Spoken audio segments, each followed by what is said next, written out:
शिरोमणि अकाली दल के अध्यक्ष और पंजाब के पूर्व डिप्टी सीएम सुखबीर सिंह बादल पर महाराष्ट्र के नांदेड़ में हुए हमले को लेकर पंजाब की राजनीति लगातार गरमाई हुई है। शिरोमणि अकाली दल ने इस पूरे मामले में एनआईए जांच की मांग की है। शिरोमणि अकाली दल के सीनियर नेता और पंजाब के पूर्व कैबिनेट मंत्री बिक्रम सिंह मजीठिया ने एक बयान जारी करके केंद्र सरकार से सुखबीर बादल पर पिछले 2 साल के अंदर हुए 2 जानलेवा हमलों की एनआईए जांच करवाने की मांग की है। बिक्रम सिंह मजीठिया ने कहा कि दोनों हमले एक ही पैटर्न पर किए गए हैं और दोनों जगह पर गुरुद्वारों के अंदर ही हमले करने का प्रयास किया गया। बिक्रम सिंह मजीठिया ने कहा कि इस मामले की जांच एनआईए को सौंपनी चाहिए ताकि पता लग सके कि दोनों हमलों में क्या समानता थी और कहीं ऐसा तो नहीं है कि दोनों हमलों की साजिश एक ही व्यक्ति या किसी संगठन के द्वारा रची जा रही हो। इस पूरे मामले को लेकर बिक्रम सिंह मजीठिया ने केंद्र सरकार से एनआईए जांच करवाने की मांग की ताकि पता लग सके कि ये कौन लोग हैं जो कि लगातार सुखबीर बादल को टारगेट करने का प्रयास कर रहे हैं और जब भी सुखबीर बादल गुरुद्वारों में नतमस्तक होने के लिए जा रहे हैं तो उन पर हमले करने की इस तरह की प्लानिंग की जा रही है। हालांकि इस पूरे मामले को लेकर अभी केंद्र सरकार ने एनआईए जांच करवाने को लेकर कोई भी फैसला नहीं लिया है, लेकिन इस बीच सुखबीर बादल नांदेड़ साहिब से दिल्ली के लिए रवाना हो गए हैं और सुखबीर बादल ने सीधे तौर पे कहा कि वो इन हमलों से डरने वाले नहीं हैं। उनके पिता प्रकाश सिंह बादल भी इस तरह की ताकतों का लगातार विरोध करते रहे हैं जो कि पंजाब और देश में अमन शांति बिगाड़ने और देश को तोड़ने की बात करती हैं। सुखबीर बादल ने कहा कि ना मैं डरा हूँ ना मैं डरूंगा और इन हमलों से शिरोमणि अकाली दल अपनी सोच से पीछे नहीं हटेगा। पंजाब में अमन शांति और आपसी सौहार्द भाईचारा बना रहे, धार्मिक एकता बनी रहे, इसकी लगातार शिरोमणि अकाली दल पैरवी करता रहा है और हम अपने स्टैंड पर आगे भी कायम रहेंगे। फिलहाल सुखबीर बादल महाराष्ट्र से दिल्ली आ रहे हैं और उसके बाद अब देखना होगा कि पंजाब आने के बाद सुखबीर बादल के आगे कार्यक्रम क्या रहेंगे, लेकिन शिरोमणि अकाली दल की ओर से साफ कर दिया गया है कि पंजाब में जो अलग अलग जगहों पर रैलियां पहले से ही प्लान की गई हैं उसमें सुखबीर बादल शामिल होंगे। हालांकि केंद्र सरकार से मांग की गई है कि सुखबीर बादल की सिक्योरिटी को एक बार फिर से रिव्यू किया जाए ताकि इस तरह के घटनाक्रम भविष्य में ना हो। ये मांग शिरोमणि अकाली दल के द्वारा उठाई गई है। इसी बीच महाराष्ट्र पुलिस भी लगातार सुखबीर बादल पर हुए हमले की जाँच कर रही है। जो जानकारी सामने आ रही है उसके मुताबिक जब नांदेड़ साहिब के गुरुद्वारा माता साहिब में सुखबीर बादल अपने परिवार के साथ माथा टेकने के लिए पहुंचे थे, इसी दौरान ये जो आरोपी निहंग सिख है वो साथ साथ चल रहा था और उसने मौका मिलते ही सुखबीर बादल पर वार करने का प्रयास किया। उसके पास एक तेज धारदार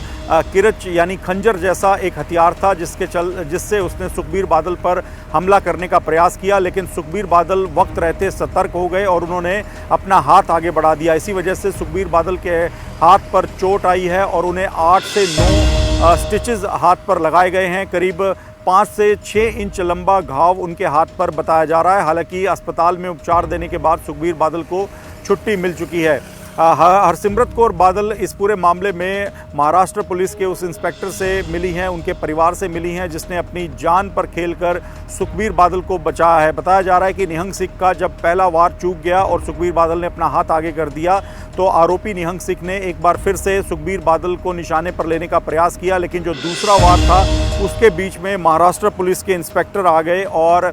इस पूरे घटनाक्रम में बताया जा रहा है कि महाराष्ट्र पुलिस के इंस्पेक्टर को भी हाथ पर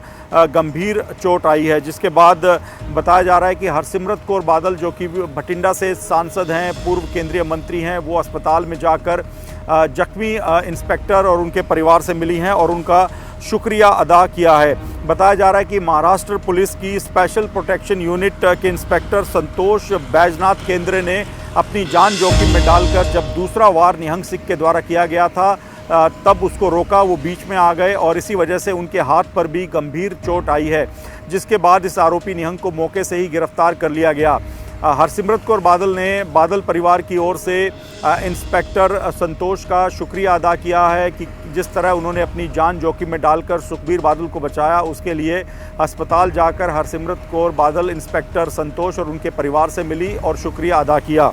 वहीं इस पूरे मामले को लेकर गुरुद्वारा प्रबंधन कमेटी जो है नांदेड़ साहिब में, उनका भी एक स्टेटमेंट सामने आया है और गुरुद्वारा प्रबंधन से जुड़े बाबा जग्गा सिंह ने कहा है कि आरोपी जसपाल सिंह 2 साल से गुरुद्वारे में सेवा कर रहा है वो मानसिक तौर पर ठीक नहीं है, ऐसा लगता है। ये भी खुलासा हुआ है कि आरोपी निहंग सिख कानून की पढ़ाई कर चुका है और 60 साल के आसपास उसकी उम्र बताई जा रही है। फिलहाल इस पूरे मामले को लेकर लगातार महाराष्ट्र पुलिस भी जांच कर रही है, लेकिन केंद्रीय एजेंसियां इस मामले की जांच करें, ये मांग शिरोमणि अकाली दल के द्वारा उठाई गई है। तो फिलहाल ये पूरा घटनाक्रम लगातार जारी है। पंजाब में इस पूरे मामले को लेकर राजनीति भी हो रही है। शिरोमणि अकाली दल का कहना है कि कुछ नेता जो कि आम आदमी पार्टी और कांग्रेस से जुड़े हैं, वो इस तरह के बयान दे रहे हैं जो कि भड़काऊ हैं और हमला करने वालों को प्रवोक करने जैसी बातें की जा रही हैं। इस पूरे मामले को लेकर अमरिंदर सिंह राजा वड़िंग ने गुरुवार को एक सोशल मीडिया प्लेटफॉर्म एक्स पर एक पोस्ट किया था, जिसे उन्होंने हटा लिया है, जिसमें उन्होंने सीधे तौर पे कहा था कि शिरोमणि अकाली दल और सुखबीर बादल को इस बात पर विचार करना चाहिए कि आखिरकार सिख पंथ उन पर भरोसा क्यों नहीं कर रहा है और उनकी सरकार के कार्यकाल में जो सिख पंथ के खिलाफ घटनाएं हुई हैं, उसी की वजह से इस तरह की वारदात हो रही हैं। हालांकि इस पोस्ट को अमरिंदर सिंह राजा वड़िंग ने बाद में हटा लिया है और उसकी जगह इस घटना की निंदा करते हुए और गुरुद्वारे में हमला होने की बात को गलत ठहराते हुए एक पोस्ट किया है। इसके साथ ही आम आदमी पार्टी के नेता बलतेज पन्नू ने भी इसी तरह का एक स्टेटमेंट दिया था, जिसका शिरोमणि अकाली दल के नेता विरोध कर रहे हैं। उनका कहना है कि इस पूरे मामले में कुछ स्टेटमेंट अभी भी ऐसे सामने आ रहे हैं जो कि देश विरोधी ताकतों को, पंजाब विरोधी और पंथ विरोधी ताकतों को बढ़ावा दे रहे हैं कि वो इस तरह के हमले आने वाले दिनों में भी करें। तो फिलहाल इस पूरे मामले को लेकर NIA जांच की मांग शिरोमणि अकाली दल के द्वारा उठाई गई है। अब देखना ये होगा कि इस पूरे मामले को लेकर केंद्र सरकार शिरोमणि अकाली दल की मांग पर क्या फैसला लेती है।